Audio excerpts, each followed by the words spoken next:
ಅಣ್ಣ ನಮಸ್ಕಾರ ಎಲ್ಲರಿಗೂ. ಎಲ್ಲಿದ್ದೀನಿ ಕೇಳಿದ್ರೆ ಇವತ್ತು ಮೇನ್ ರೋಡಲ್ಲೇ ಇದ್ದೀನಿ. ಈ ವಿಡಿಯೋ ಬಂದ್ಬಿಟ್ಟು ಇವತ್ತು ನಾನೆಲ್ಲೂ ಮಾಡೋಕ್ಕೆ ಹೋಗಿಲ್ಲ ವಿಡಿಯೋ. ನಾನು ನಿಮ್ಮ ಹತ್ರ ಹೇಳಿದೆ ಒಂದು 2 ದಿನ ಯಾವುದೋ ಒಂದು ಕೆಲಸ ಬಗ್ಗೆ ಓಡಾಡ್ತೀನಿ ಅಂತ. ಅದರಿಂದ ನನಗೆ ಇವತ್ತು ಹುಣ್ಣಿಮೆ, ಹುಣ್ಣಿಮೆ ಇವಾಗ ಸಾಯಂಕಾಲ ಸ್ಟಾರ್ಟ್ ಆಗ್ಬಿಡ್ತದೆ. ಹುಣ್ಣಿಮೆ ಬಂದು ಇವತ್ತು ಸ್ಟಾರ್ಟ್ ಆದಾಗ ನನ್ನ ಟೈಮ್ ಸ್ವಲ್ಪ ಸರಿ ಆಯ್ತದೆ, ಮತ್ತು ಅಮಾವಾಸ್ಯೆ ಬರುತ್ತೆ ನನ್ನ ಟೈಮ್ ಕೆಟ್ಟದಾಗಿರ್ತದೆ. ಏಕೆಂದರೆ ನಮ್ಮ ಶತ್ರುಗಳು ಬಂದ್ಬಿಟ್ಟು ನಮ್ಮ ಹಿಂದ್ಗಡೆ ಇರ್ತಾರಲ್ವ, ಅವ್ರ ಕೆಲಸ ಅದು. ಅದರಿಂದ ನಾನು ಅಷ್ಟು ಬೆಳೆಯೋಕ್ಕೆ ಬಿಟ್ಬಿಡಲ್ಲ. ನೀವು ತಿಳ್ಕೊಂಬಿಡಿ ನಾನೇನು ಕೋಟಿ ಅಧಿಪತಿ ಹಂಗೇನಿಲ್ಲ. ಒಬ್ಬ ಮನುಷ್ಯ ಮೇಲೆ ಬರಬೇಕಂದ್ರೆ ಕೆಲವರಿಗೆ ನನ್ನ ಕಂಡ್ರೆ ಆಗಲ್ಲ. ಇರೇ ವಿಷಯ ಓಪನ್ ಆಗಿ ಹೇಳ್ಬಿಡ್ತೀನಿ, ನನಗೇನು ಮುಚ್ಚುಮರೆ ಏನಿಲ್ಲ. ಇವನು ಯಾರು ಹಿಂದ್ಗಡೆ ಬಗ್ಗೆ ನೋಡ್ತೇನೆ ಅಂತ ನಾವು ನನ್ನ ಮಗ. ಇವತ್ತು ಹುಣ್ಣಿಮೆ ಸ್ಟಾರ್ಟ್ ಆಯ್ತದೆ. ನಾನು ಕಾಟೇರಮ್ಮನ ದೇವಸ್ಥಾನಕ್ಕೆ ಹೋಗಬೇಕು ಅಂತ ತುಂಬ ಆಸೆ ಇಟ್ಕೊಂಡಿದ್ದೆ. ಇವತ್ತು ಹೆಂಗಾರು ಮಾಡಿಬಿಟ್ಟು ಕಾಟೇರಮ್ಮನ ದೇವಸ್ಥಾನಕ್ಕೆ ಹೋಗೋಣ ಅಂತ ಪ್ಲ್ಯಾನ್ ಮಾಡಿದೆ. ಅದು ಇವತ್ತು ಆಗಿಲ್ಲ. ಭಾನುವಾರ ಹೋಗ್ಬಿಡ್ತೀನಿ, ಬೆಳಿಗ್ಗೆನೇ ಹೋಗ್ಬಿಡ್ತೀನಿ ಕಾಟೇರಮ್ಮನ ದೇವಸ್ಥಾನಕ್ಕೆ. ಏನು ಒಳ್ಳೆ ವಿಷಯ ನಡೀತು ಅಂತ ನಾನು ಅದನ್ನು ನಿಮ್ಗೆ ತೋರ್ಸೋಕ್ಕಾಗಲ್ಲ. ಯಾಕೆಂದರೆ ನನ್ನ ವೀಡಿಯೋ ನನಗೆ ಬೇಡದವ್ರು ನೋಡ್ತಾ ಇರ್ತಾರೆ. ಅದರಿಂದ ನಾನು ಅದು ತೋರ್ಸೋಕ್ಕಾಗಲ್ಲ. ನನಗೆ ಒಳ್ಳೆ ವಿಷಯ ಆಗಿದ್ದು ಯಾವುದೂ ಅಷ್ಟೇ, ನಂದು ಏನೇ ಸಕ್ಸಸ್ ಆದರೂ ನಾನು ತೋರ್ಸೋಕ್ಕಾಗಲ್ಲ.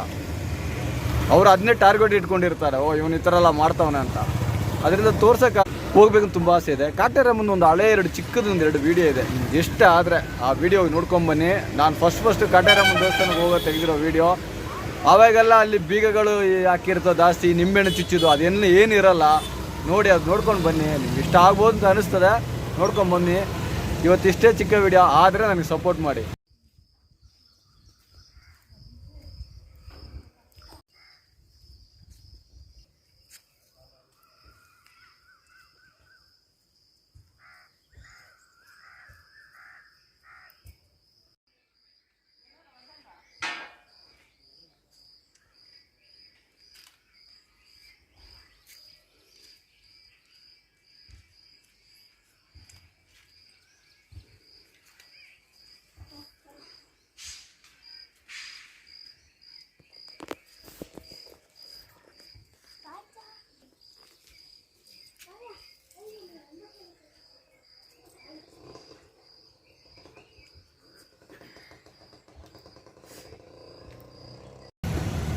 ನೀವು ತಿಳ್ಕೊಂಡಂಗೆ ಇದು ತುಂಬ ಹೊಸ ವೀಡಿಯೋ ಅಲ್ಲ, ತುಂಬ ಹಳೆ ವೀಡಿಯೋ. ನಾನು ಬಂದು ಕಾಟೇರಮ್ಮನಿಗೆ ಫಸ್ಟ್ ಹೋದಾಗ ಸುಮ್ಮನೆ ಹೋದಾಗ ಹಂಗೆ ಮೊಬೈಲ್ ಹಿಡ್ಕೊಂಡು ವೀಡಿಯೋ ಮಾಡ್ತೀನಿ.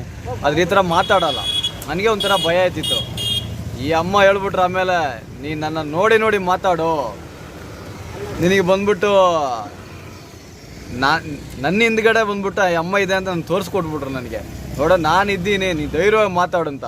ಆಮೇಲೆ ಹಂಗೆ ಮಾತಾಡಿ ಇವತ್ತು ನಿಮ್ಮ ಜೊತೆ ಹಿಂಗೆ ಮಾತಾಡ್ತಾ ಇದ್ದೀನಿ. ಇದಕ್ಕೆಲ್ಲ ಕಾರಣ ಕಾಟೇರಮ್ಮನೇ. ಅದಕ್ಕೆ ನಾನು ಕಾಟೇರಮ್ಮನಿಗೆ ಹುಣ್ಣಿಮೆ ಅಮಾವಾಸ್ಯೆ ಈ 2 ದಿನ ಬಂದರೆ ನಾನು ಹೋಗೋಕ್ಕೆ ಟ್ರೈ ಮಾಡ್ತೀನಿ. ಹಂಗಾಗಿಲ್ವಾ ಭಾನುವಾರ ಹೋಗ್ಬಿಡ್ತೀನಿ. ಆದರೆ ಅಮಾವಾಸ್ಯೆ ಕಳೆದ್ಮೇಲೆ ಗ್ಯಾರಂಟಿ ಹೋಗ್ತೀನಿ. ಇಲ್ಲಿಲ್ಲ ಅಂದ್ರೆ ಬಂಡೆಕಾಳಿಯಮ್ಮ ದೇವಸ್ಥಾನಕ್ಕೆ ಹೋಗ್ಬಿಡ್ತೀನಿ. ನನಗೆ ಗೊತ್ತು, ನಾನು ಹೆಂಗೆ ಏನಾರು ಮಾಡ್ತಾ ಇರ್ತಾರೆ, ನನಗೆ ಚೆನ್ನಾಗಿ ಗೊತ್ತು. ಅದರಿಂದ ನಾನು ಹೋಯ್ತಾ ಇರೋದು. ಈ ಕಾಟೇರಮ್ಮನ ವೀಡಿಯೋದಲ್ಲಿ ಏನೋ ಮಾತಾಡಿದರೆ ತಪ್ಪಿದರೆ ನನ್ನ ಕ್ಷಮಿಸ್ಬಿಡಿ. ಇಷ್ಟ ಆದರೆ ಒಂದು ಲೈಕ್ ಕೊಡಿ ನೀವು. ನಾಳೆ ಇನ್ನೊಂದು ವೀಡಿಯೋ ನೋಡೋಣ.